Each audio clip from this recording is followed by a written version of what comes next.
Terima kasih. Jadi untuk Kabupaten Bantul dalam penanganan adanya wabah PMK yang mulai bulan akhir April kemarin sempat mencuat di Jawa Timur dan Aceh, sekarang sudah menjalar di Jawa Tengah maupun Jawa Barat. Alhamdulillah sampai sekarang Kabupaten Bantul belum kita temukan wabah PMK.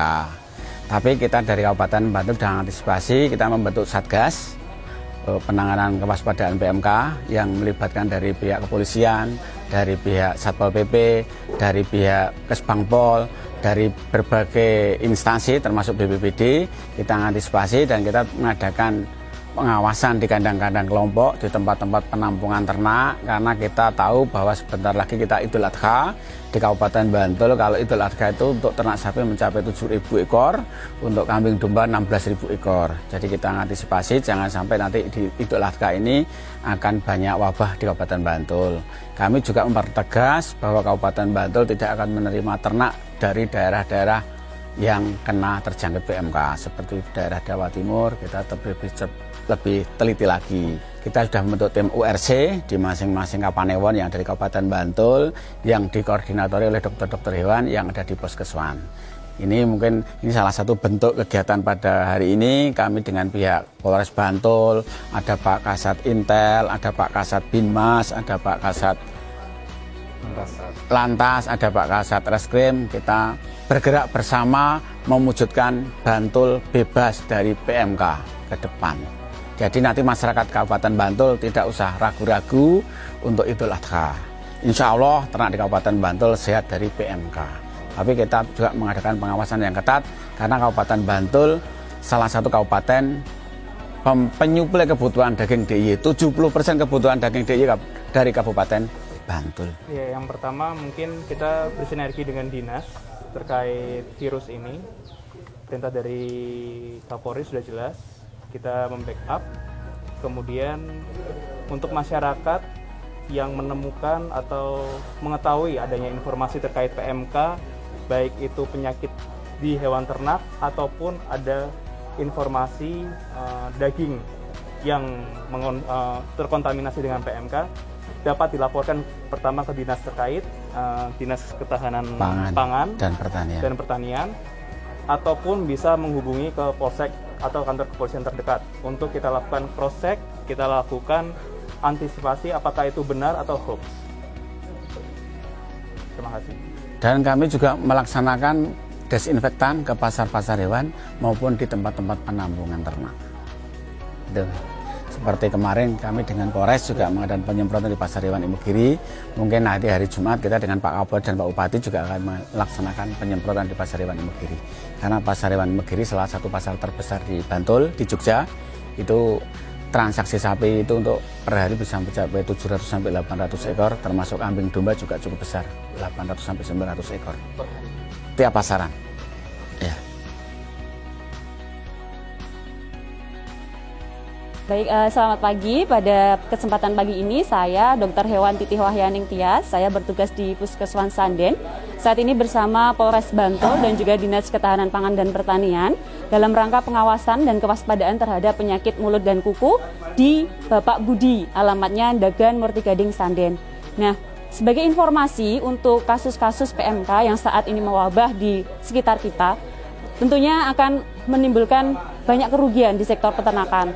Untuk itu, mari kita sama-sama mengenal nih, apa sih PMK itu dan bagaimana kita harus merespon apabila terjadi kasus di sekitar kita. Baik, yang pertama, kasus PMK atau penyakit mulut dan kuku itu sangat menciri di bagian mulut dan kukunya. Biasanya tanda awal itu biasanya sapi akan mengalami demam.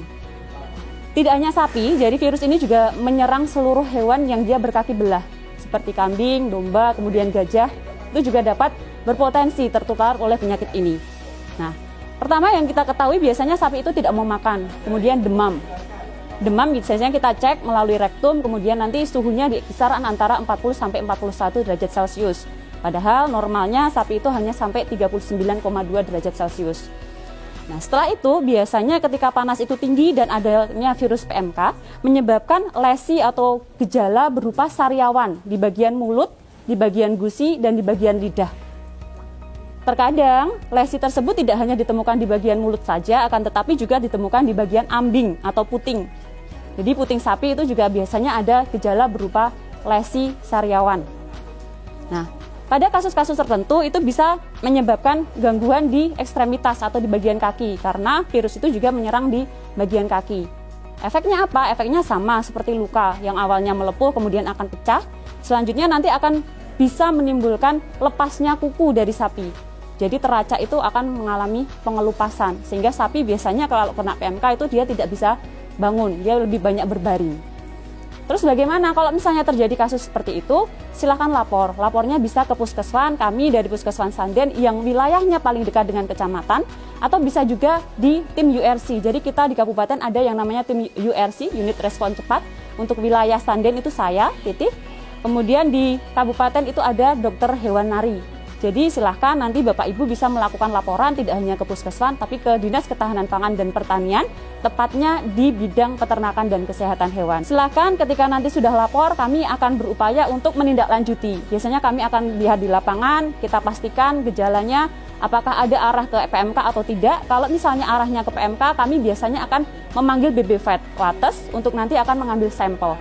Tujuan dari pengambilan sampel itu adalah untuk peneguhan diagnosa, jadi memastikan apa benar ini PMK atau tidak. Setelah itu dipastikan PMK, maka akan dilakukan langkah-langkah selanjutnya seperti desinfeksi, kemudian nanti akan dilakukan vaksinasi bagi ternak yang ada di lingkungan kandang, kemudian akan dilakukan zonasi atau sistem penutupan wilayah. Jadi kalau wilayah yang sudah terkena PMK itu biasanya ditutup, tidak boleh ada lalu lintas ternak keluar masuk di wilayah tersebut. Hindari mengambil ternak yang berasal dari daerah positif. Kemudian kalau misalnya membeli ternak silahkan dikarantina dulu minimal 14 hari. Kemudian diawasi apakah ada gejala yang mengarah ke PMK atau tidak. Kemudian yang ketiga, pembersihan kandang. Desinfeksi secara rutin, baik itu alat, baik itu hewan atau mungkin kendaraan yang keluar masuk itu wajib dilakukan. Seperti itu. Baik, demikian tadi Bapak Ibu masyarakat khususnya peternak informasi yang dapat saya sampaikan pada kesempatan pagi hari ini. Semoga bisa mengedukasi dan marilah bersama-sama kita waspada dan berusaha mencegah supaya PMK itu tidak masuk ke Kabupaten Bantul. Mari sama-sama kita bersinergi baik petugas maupun masyarakat supaya lebih aware, supaya kita bisa mengidentifikasi lebih dini agar penanganan dan pengendalian kasus PMK itu dapat lebih efektif dan optimal. Assalamualaikum warahmatullahi wabarakatuh.